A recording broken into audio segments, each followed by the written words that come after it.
Hi, this is Lisa Knight again. Just wanted to say hey, and we are through um, talking about the electric field of continuous charge distributions.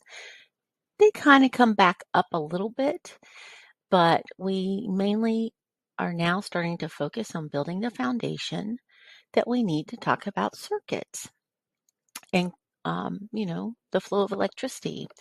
So what we know so far is that charged particles exert an electric field around them.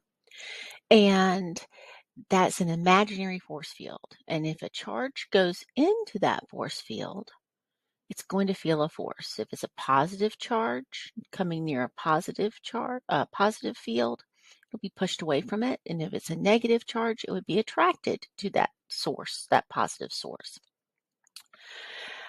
What we also know is that force exists whether or not there's a charge in the field, right? And we can measure how strong that field is by measuring the electric field. So what we're going to do now is we're going to move on to chapter 7, and we're going to be talking about the energy that those charges have as they move in the direction of the field lines and against the field lines. And so we'll be talking about electric potential energy, and we'll be talking about something called electric potential, which is not the same thing as energy. And that basically is similar to electric field, except instead of being the force per unit charge, it's the amount of energy per unit charge a charge has in that field. And we call it electric potential. When you move from one point to another point, you change your electric potential. There's a potential difference, which we commonly call voltage.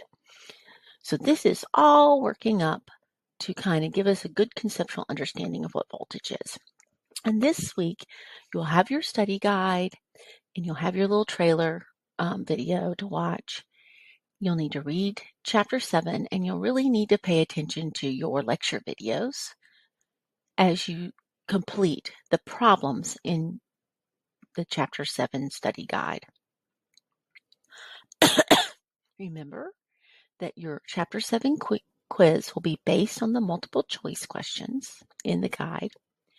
And this week, you'll be doing a problem form where you are assigned one of the problems on your study guide, and you'll have to post a complete solution to it, showing all your work and rounding your answers to 3 sig digs, and including units on your answers. And then you're going to choose another problem to do that you're not assigned. You're going to do it, and you're going to hopefully compare your solution to somebody else that's done the same problem.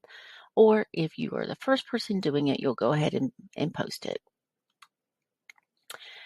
Half of the grade will be that you uploaded your initial post, and the other half of the grade will be that you did your reply or posted the second problem.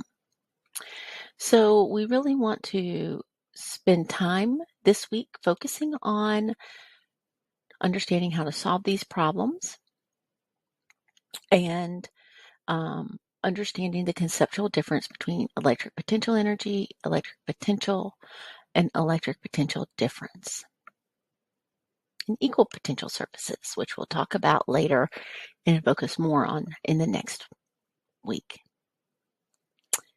Don't forget to reach out to me if you have questions.